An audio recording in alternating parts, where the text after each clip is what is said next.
Hello students, welcome. Today I will be doing a read aloud for one of my favorite children's books, The Day the Crayons Quit. It's written by Daywalt and illustrated by Oliver Jeffers. The Day the Crayons Quit is for grade levels 1st through 3rd. It's a guided reading level M for grades 2 through 3. However, I encourage any reader to join us as this text is full of comedy, humor, and fantasy.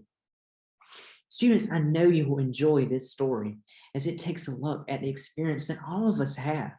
As I know you love coloring and drawing, and I do too. So this book deals with how Duncan opens up a box of crayons that he has to find only letters inside. This is a fun, humorous, and wildly imaginative story that you will certainly enjoy as we go through the journey of how Duncan and his box of crayons. So let's do a picture walk here of our story and try to figure out what this story might be about without actually reading it yet. We're just going to look through the pictures and figure out what might The Day the Crayons Quit be about. Okay, so looking here on our front cover. So I see lots of words, our author, the title, but I'm looking here at our pictures. I see the crayons here look like this one's checking a watch and this one's looking a little mad. He's holding up, you can see here, he's holding up a sign. So maybe they're mad about something and they're marching or doing some kind of protest or something. Have we seen crayons do that before? This crayon looks like he's yelling at something.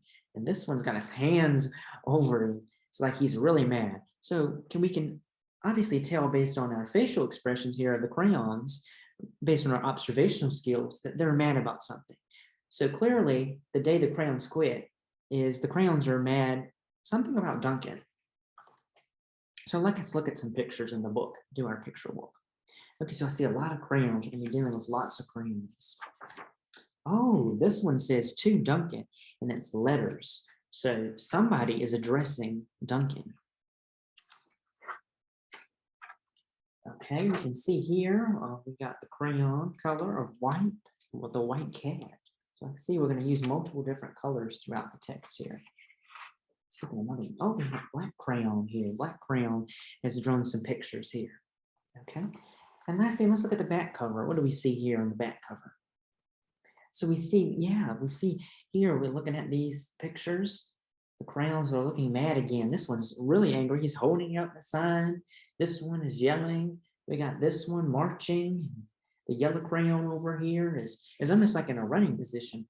So based on what we looked at here in The Day the Crayons Quit, we can observe that the crayons are mad about something, and we're going to find out what they are mad about and how Duncan is going to fix the situation with his box of crayons. Okay, so let's go ahead and let's read our story, The Day the Crayons Quit. The Day the Crayons Quit by Daywalt and illustrated by Oliver Jeffers.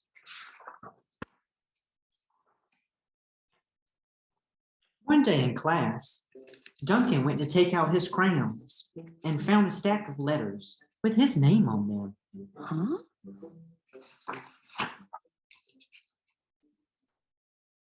Hey, Duncan, it's me, Red Crayon. We need to talk. You make me work harder than any of your other crayons. All year long, I wear myself out coloring fire engines, apples, strawberries, and everything else that's red. I even work on holidays. I have to color all the Santas at Christmas and all the hearts on Valentine's Day. I need a rest. Your overworked friend, Red Crayon. Dear Duncan, all right, listen.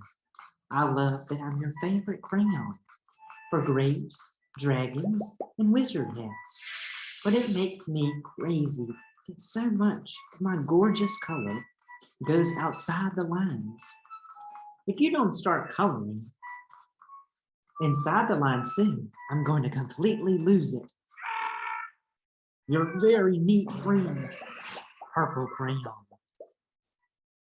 Okay, so as we are reading the story today here, we're going to be thinking about questions as we go. So why is Purple Crayon writing the letter to Duncan? He's going to completely lose it because he feels that purple is never colored inside the lines. Okay, and then our red crayon that we just read about, red feels like he's overworked, an overworked crayon for having to color the fire trucks and the Santas and the Valentine's Day hearts. Okay, so let's keep reading and see what the other crayons have to say. Dear Duncan, I'm tired of being called light brown or dark tan because I am neither. I am beige and I am proud. I'm also tired of being second place to Mr. Brown Crayon. It's not fair that Brown gets all the bears, ponies, and puppies, while the only thing I get are turkey dinners, if I'm lucky, and wheat. And let's be honest, when was the last time you saw a kid excited about coloring wheat? Your beige friend, beige crayon. Duncan, gray crayon here. You're killing me. I know you love elephants, and I know that elephants are gray. But that's a lot of space to color in all by myself. And don't even get me started on your rhinos, hippos, and humpback whales.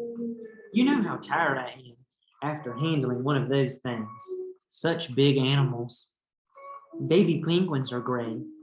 And, so are very tiny rocks, pebbles. How about one of those once in a while to give me a break? You're a very tired friend, gray crayon. Dear Duncan, you color me, but why? Most of the time, I'm the same color as the page you were using me on, white. If I didn't have a black outline, you wouldn't even know I was there. I'm not even in the rainbow. I'm only used to color snow or fill in empty space between other things. And it leaves me feeling, well, empty. We need to talk. Your empty friend, white crayon. Hi, Duncan. I hate being used to draw the outline of things that are colored in by other colors, all of which think they're brighter than me. It's not fair when you use me to draw a nice beach ball and then fill in the colors of the ball with all the other crayons. How about a black beach ball sometime? Is that too much to ask? Your friend, Black Crayon. Okay, so now we're gonna think about the black crayon. What is the black crayon feeling in this right here as we're reading? The black crayon wants to be used for something other than an outline. And so that's why the black crayon is writing to Duncan. More than just an outline. Black crayon wants to be used for more than that. And thinking back to white crayon wants to be used for more than just filling in the space and being kind of empty. And also our gray crayon from earlier. Gray crayon was very tired from having to color in those big elephants, the rhinos. And gray crayon felt that it would be nice of him to ask Duncan to use him for pebbles or rocks or other small items. And beige crayon just wanted to be used for something other than the occasional wheat or turkey dinner. So let's keep reading and continue thinking about what these characters or crayons are really saying to Duncan. Dear Duncan, as green crayon, I am writing for two reasons. One is to say that I like my work. Loads of crocodiles, trees, dinosaurs, and frogs. I have no problem and wish to congratulate you on a very successful coloring things green career so far. The second reason I write to you is one of my friends, Yellow Crayon and Orange Crayon, who are no longer speaking to each other. Both crayons feel they should be the color of the sun. Please settle this soon because they're driving me crazy. Your best friend, Green Crayon. Dear Duncan, Yellow Crayon here. I need you to tell Orange Crayon that I am the color of the sun.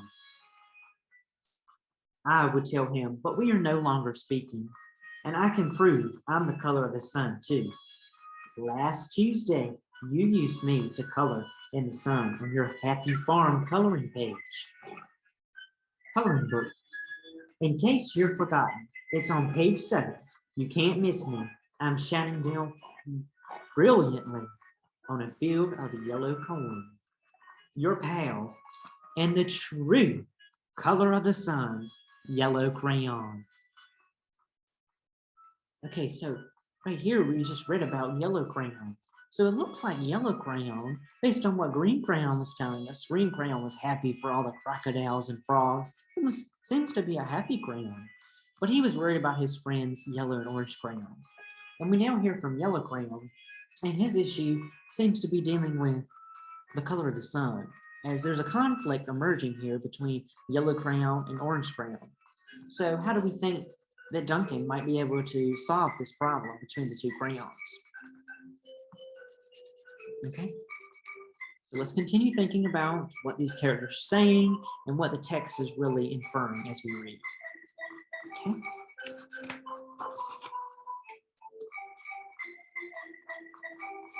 Dear Duncan, I see Yellow Crayon already talked to you. The big whiner. Anyway, could you please tell Mr. Tattletale that he is not the color of the sun? I would, but we're no longer speaking. We both know I am clearly the color of the sun because on Thursday, you used me to color the sun on both the Monkey Island and the Meet the Zookeeper pages in your Day at the Zoo coloring book. Aren't you glad I'm here? Your pal and the real color of the sun, Orange Crayon.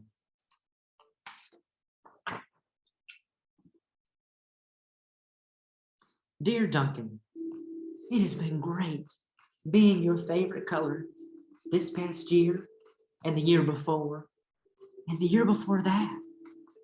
I have really enjoyed all those oceans, lakes, rivers, raindrops, rain clouds, and clear skies. But the bad news is that I'm so short and stubby, I can't even see over the railing in the crayon box anymore. I need a break. Your very stubby friend, Blue Crayon. Okay, so here, Blue Crayon, we can see here, looking at the visual, that Blue Crayon has obviously been overworked and used year after year. And we can tell that the crayon size is now shortened to where he can't even see over the crayon box. So Blue Crayon is really struggling with that. And we also looked at how Orange Crayon, the conflict emerged again as Orange Crayon was stating his reasons, his problem about the sun. And we can see how Orange and Yellow Crayon have a conflict, and that conflict has not been solved yet. So we want to be thinking about that as we read as well. Okay, let's continue. Duncan, okay, listen here, kid. You have not used me once in the past year. It's because you think I'm a girl's color, isn't it? Speaking of which, please tell your little sister I said thank you for using me to color in her little princess coloring book. I think she did a fabulous job of staying inside the lines. Now back to us. Could you please use me, to color the occasional pink dinosaur or monster or cowboy? Goodness knows they could use a splash of color. Your unused friend, Pink Crayon.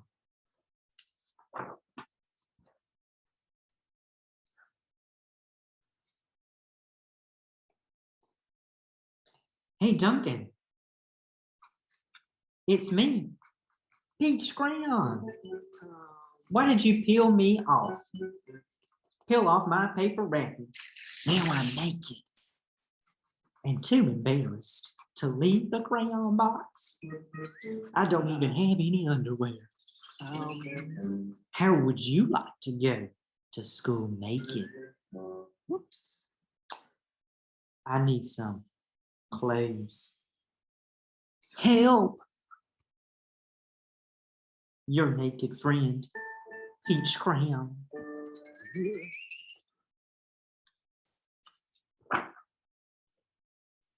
Well, poor Duncan just wanted to color, and of course, he wanted his crayons to be happy, and that gave him an idea. Okay, so now that we're seeing this here, we're looking at Peach Crayon. Peach Crayon clearly wanted to be able to do something other than get the wrapping peeled off. You know, Peach Crayon was kind of upset about that and being a naked crayon. And Pink Crayon felt that Duncan never used the pink crayon because Pink Crayon thought that Duncan thought that that was a girl's color. So Pink Crayon was mad that she was never used. And then we see that Peach Crayon just didn't want that wrapper peeled. So now we see here all the letters are laid out. So we can look at the pictures here and see the crayon letters that each of the crayons has written to Duncan. So what do we think that Duncan is going to do about this? So we've seen our problem emerge throughout the story of how Duncan gets letters from all of his crayons because they feel that they're overworked and underused, okay? So now let's see what Duncan's idea is going to be about. How is he going to solve this issue of his crayons?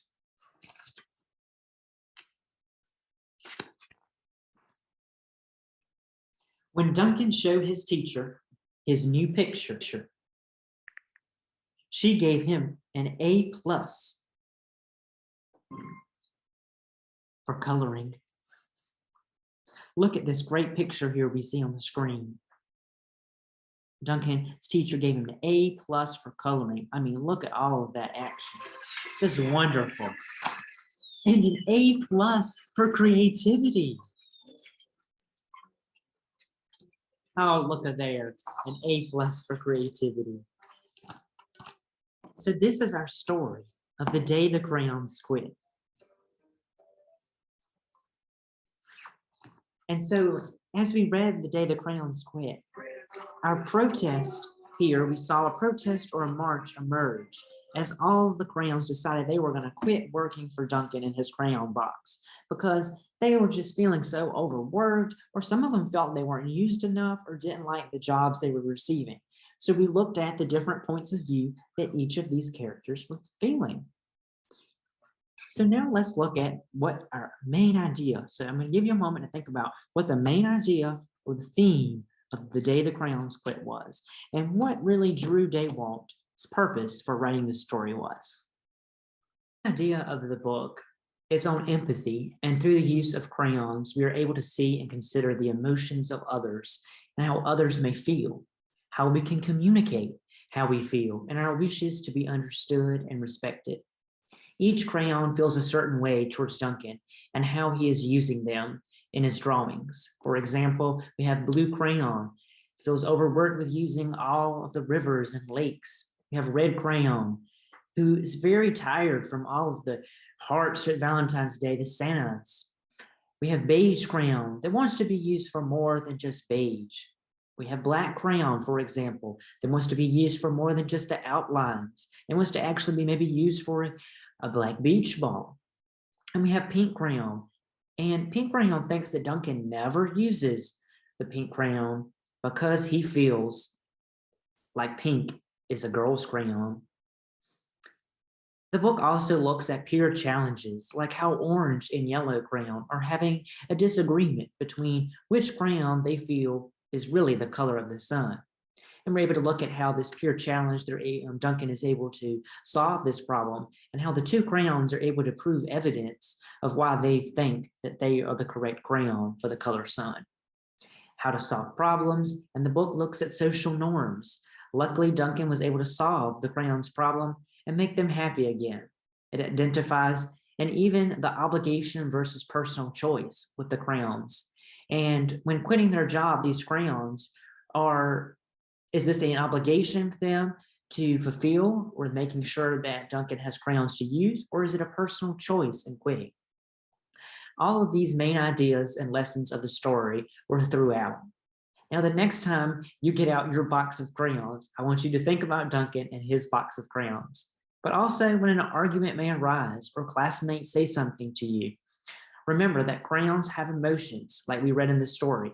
And this story of crayons is really talking about us as individuals.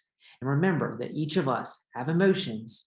And remember that we all have empathy, just like the crayons in the box, viewing different perspectives and points of view with each other. And remember, fairness and inclusion for all in our classroom. So I hope today you really enjoyed, as I did a read aloud for you of The Day the Crayons Quit. I've included some questions below on my website for you to have the opportunity to think even deeper about what we read today.